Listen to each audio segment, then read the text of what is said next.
রবিবার রাতে দক্ষিণ ২৪ পরগনার কুলতুলির কুন্দখালী গোদাবর পঞ্চায়েতের বৃন্দাবনের খেয়া মোড়ে দুষ্কৃতীদের গুলিতে গুরুতর জখম হলেন তৃণমূল কর্মী সেলিম খাঁ, বয়স ৪০। স্থানীয় সূত্রে জানা গিয়েছে, সেলিমের একটি চায়ের দোকান রয়েছে ওই মোড়েই। এদিনও তিনি প্রতিদিনের মতো দোকানে বসেছিলেন। ঠিক সেই সময় হঠাৎ বিদ্যুৎ বিভ্রাট ঘটে। এলাকায় অন্ধকার নেমে আসতেই সুযোগ নেয় দুষ্কৃতীরা। প্রত্যক্ষদর্শীদের দাবি, আচমকাই ৪ রাউন্ড গুলি এবং ৩টি বোমা ছোড়ে দুষ্কৃতীরা।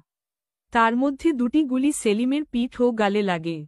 মাটিতে লুটিয়ে পড়েন তিনি। দুষ্কৃতীরা একটি বাইকে ২ জন এসেছিলেন বলে পুলিশ সূত্রে জানা গিয়েছে।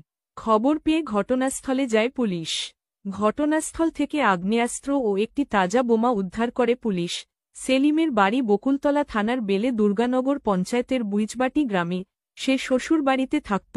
গুরুতর আহত অবস্থায় তাকে প্রথমে জয়নগর কুলতলা